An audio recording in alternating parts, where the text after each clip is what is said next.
আসসালামু আলাইকুম রহমতুল্লাহ। প্রিয় সুধী, কাছে ও দূরে, দেশ ও প্রবাসে যে যেখান থেকে দেখছেন, আপনাদের সকলকে আজকের ভিডিওতে স্বাগতম। আজকে আমি আবারও দেশ নিয়ে কিছু কথা বলবো। আমরা প্রতিনিয়তই এই দেশের বিষয়ে কথা বলছি এবং বলার বেশ কারণও রয়েছে। আজকেও একটু আগেই আমি আরও একটি কারণ খুঁজে পেলাম, যেটার কারণেই মূলত আমার এখন এই বিষয়টা নিয়ে আবারও কথা বলা লাগলো। যদিও সকালবেলাও আমি এই বিষয়টা নিয়ে আলোচনা করেছি, আজকে দ্বিতীয়বার একই বিষয়ের উপরে আলোচনা করব। মূলত ইন্ডিয়ান কিছু মানে চক্রান্তকারী, যারা বাংলাদেশ নিয়ে গভীর ষড়যন্ত্রে লিপ্ত রয়েছে, তাদের সেই ষড়যন্ত্র যেন কোনোভাবেই সফল না হয়, এজন্যই মূলত মানুষকে সতর্ক করা এবং মানুষের ভিতরে এই বার্তাটা পৌঁছে দেওয়া। তো মূলত বেশ কয়েকটি কারণ তো ইতিপূর্বেও ছিল, যেগুলি আমি এত দিনে সেই বিষয় নিয়ে আলোচনা করিনি। সেই বিষয়গুলিও আমি একে একে বলছি। মোট তিনটি বিষয় আমি এখানে উল্লেখ করব। প্রথম বিষয় হচ্ছে যে দেশ ভাগের একটি গভীর ষড়যন্ত্র আমরা ইন্ডিয়ান একটি টিভি চ্যানেল, আসাম রাজ্যের একটি টিভি চ্যানেল অসমলায় 24.com বোধহয় টিভিটা, এটা আপনি অনলাইনে পাবেন, তাদের ইউটিউব চ্যানেল আছে। তারা একটি নিউজ বা একটি প্রতিবেদন প্রচার করেছে, যেখানে তারা দাবি করেছে যে বাংলাদেশের বর্তমান যে মানচিত্র আছে, এই মানচিত্রটা দুই ভাগ হয়ে যাবে। তারা মানচিত্র এঁকেছেন, দেখিয়েছেন, সেখানে মানচিত্রটা দুই ভাগ করে মূলত রংপুর, রাজশাহী এবং খুলনা বিভাগ মিলে তারা একটি মানচিত্রের একটা অবয়ব দাঁড় করিয়েছেন, আর বাকি অঞ্চলগুলি বাংলাদেশের আর একটা অবয়ব দাঁড় করিয়েছেন। এবং সেখানে দাবি করা হয়েছে যে একটা হবে বাংলাদেশ আর একটা হবে হিন্দু দেশ। এই হিন্দু দেশটা কিন্তু আবার ইন্ডিয়ান কোনো অঙ্গরাজ্য বা ইন্ডিয়ার সাথে জড়িত তা না, বরং দুটো স্বাধীন রাষ্ট্র হবে। এবং তার একটা পতাকাও তারা দেখিয়েছেন, যে এই একটা পতাকা তার, মানে ওই দেশের একটা পতাকা। তো এই যে গভীর একটা ষড়যন্ত্রের একটা পূর্বাভাস, এই বিষয়টা নিয়ে আমাদের বাংলাদেশের সাংবাদিক মাসুদ কামাল সাহেব, তিনি আরো বোধহয় 2-3 দিন আগে আলোচনা করেছেন, কিন্তু আমার কাছে এই বিষয়টা তখন যৌক্তিক মনে হয়নি। কিন্তু পূর্বাপর আরো বেশ কয়েকটি ঘটনা দেখে আমার কাছে মনে হলো এই বিষয়টা নিয়ে একটু মানুষের ভিতরে সচেতনতা তৈরি করা উচিত, বিধায় আমি এই বিষয়টা নিয়ে সামনে আসলাম। দ্বিতীয় আরেকটি বিষয় হচ্ছে মলম বিক্রেতা। আমরা জানি আরেকটি রিপাবলিকান টিভি আছে, সেটার মৈনক নামে এক সাংবাদিক নামের অখ্যাত বা কুখ্যাত এক ব্যক্তি রয়েছেন, যিনি দাপিয়ে দৌড়ে বেড়ান, কথা বলার ভঙ্গি ঢং তার ভিন্ন রকম, মনে হয় একটু পাগলপর মানুষ। সেই মলম বিক্রেতা তিনি একটি বক্তব্য দিয়েছেন, যে বক্তব্যটা হচ্ছে যে পার্বত্য অঞ্চলটা সেটা নাকি তারা ইন্ডিয়ার সাথে ছিল, আবার ইন্ডিয়া সেটা দখল করে নিবে। তাহলে আগে আমরা একটা বক্তব্য পেলাম বাংলাদেশকে দ্বিখণ্ডিত করার, যেটাকে দুটো রাজ্য হবে, একটা বাংলাদেশ একটা হিন্দু দেশ। দ্বিতীয় আরেকটি বক্তব্য পেলাম মলম বিক্রেতার, পার্বত্য অঞ্চল ভারতের সাথে তারা নিয়ে নিবে। তৃতীয় আজকের আরেকটি বক্তব্য, যেই বক্তব্যের সূচনা মূলত আজকের আমার এই আলোচনা, সেই বক্তব্যটা হচ্ছে আর কেউ না, আমাদের পশ্চিমবঙ্গের যে মুখ্যমন্ত্রী মমতা ব্যানার্জি। আমি তার বক্তব্যটা আমি পত্রিকা থেকে আমি পড়ে শোনাচ্ছি, কালবেলার নিউজ। বাংলাদেশে শান্তি বাহিনী পাঠানোর প্রস্তাব মমতার। বাংলাদেশে শান্তি বাহিনী পাঠানোর প্রস্তাব দিয়েছেন ভারতের পশ্চিমবঙ্গের মুখ্যমন্ত্রী মমতা বন্দ্যোপাধ্যায়। সোমবার 2 ডিসেম্বর দুপুরে পশ্চিমবঙ্গ বিধানসভার শীতকালীন অধিবেশনে যোগ দিয়ে তিনি এ আহ্বান জানান। বাংলাদেশের সাম্প্রতিক পরিস্থিতি নিয়ে মমতা উদ্বেগ প্রকাশ করেন। তিনি এ সময় পরিস্থিতি মোকাবেলায় জাতিসংঘের শান্তি সেনা পাঠানোর প্রস্তাব করেন। এজন্য ভারত সরকারকে জাতিসংঘের সঙ্গে কথা বলার আর্জি জানান। মমতা বলেন, জাতিসংঘের কাছে বাংলাদেশে শান্তি সেনা পাঠানোর প্রস্তাব জানাচ্ছি। সরকার ও দলের অবস্থান স্পষ্ট করে তিনি বলেন, বাংলাদেশ নিয়ে ভারত সরকারের অবস্থানের সঙ্গে আমরা একমত পোষণ করি।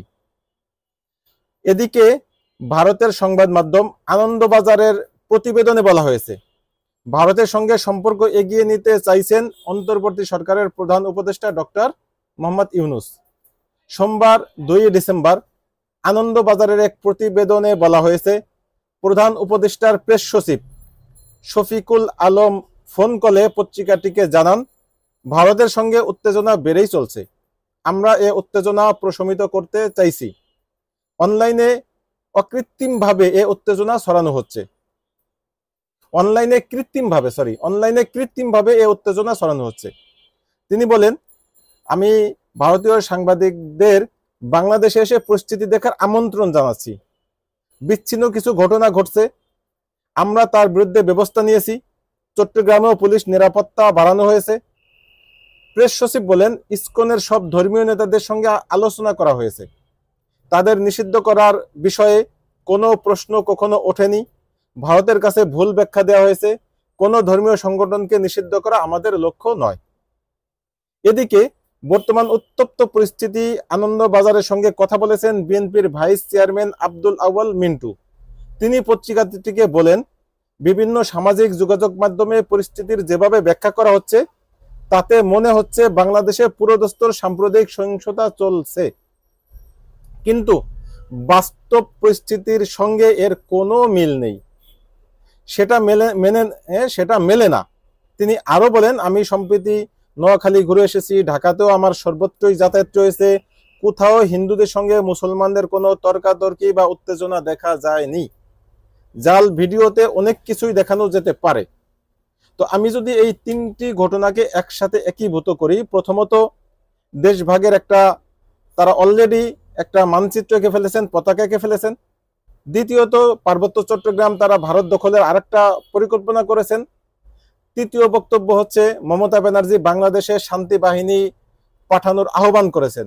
এই তিনটা ঘটনাকে যদি আমরা একসাথে করি, তার মানে কি বাংলাদেশ যুদ্ধ বিধ্বস্ত কোনো দেশ, এখানে শান্তি বাহিনী দরকার? বাংলাদেশ কি এতটাই খারাপ পরিস্থিতি হয়েছে যেই খারাপ পরিস্থিতির কারণে এখানে শান্তি বাহিনী দরকার? মমতার মতো একজন বিচক্ষণ বিদগ্ধ নেতা সেও এই আবেদন করতে পারে? তার মানে ভারতীয় মিডিয়া কিভাবে বিকৃত তথ্য সেখানে উপস্থাপন করতেছে, মিসগাইড করতেছে, ডিসইনফরমেশনের মাধ্যমে মানুষকে বিভ্রান্ত করছে।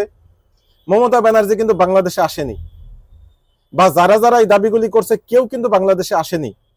অথচ আমরা প্রেস সচিব, প্রধান উপদেষ্টা প্রেস সচিব স্পষ্টত বলেছেন যে আপনারা সাংবাদিকরা বাংলাদেশে আসুন, এসে বাস্তবতা পর্যালোচনা করে তারপরে আপনারা সঠিক তথ্য আপনারা নিউজ করুন, কভারেজ করুন। কিন্তু তা না, ওনারা সেখানে থেকে যাচ্ছে তাই নিউজ প্রচার করবেন। একটা বিষয় ভুলে গেছি, প্রথম যেই বক্তব্যটা আমি দিয়েছিলাম যে দেশভাগের যে একটা নিউজ তারা ছাপিয়েছে, কারা ছাপিয়েছে? অসমলায় 24। এবং তারা সেখানে মজার বিষয় সূত্র হিসেবে বলেছেন যে এটা তারা সোশ্যাল মিডিয়ায় পেয়েছেন, মানে সোশ্যাল মিডিয়া এটা তাদের সূত্র। মানে কি আশ্চর্যজনক একটা কথা যে সোশ্যাল মিডিয়ার অসমর্থিত কোনো কথাকে তারা দেশের একটা গ্রহণযোগ্য একটা টিভি চ্যানেল, একটা মিডিয়াতে তারা প্রকাশ করছে, প্রচার করতেছে। এর থেকে হাস্যকর আর কি হতে পারে? হ্যাঁ, এটা আমি হাসছি অনেক কষ্টে, কিন্তু বিষয়গুলি হাসির নয়। এটা কিন্তু তাদের অনেক বড় ধরনের একটা ষড়যন্ত্রের ফসল। আওয়ামী লীগ মূলত কখনোই বাংলাদেশের বন্ধু ছিল না, বাংলাদেশের পক্ষে তাদের কখনোই অবস্থান ছিল না। তারা তাদের নিজেদের স্বার্থে, ব্যক্তি স্বার্থে বারবার শেখ মুজিব থেকে নিয়ে শেখ হাসিনা দীর্ঘ 53 বছরে কখনোই তারা বাংলাদেশের পক্ষে কোনো সিদ্ধান্ত নেয়নি। তারা নিজেদের আখের গুছিয়েছে, তারা নিজেদের দলীয় স্বার্থে, নিজেদের ব্যক্তি স্বার্থে তারা সকল কাজ করেছে।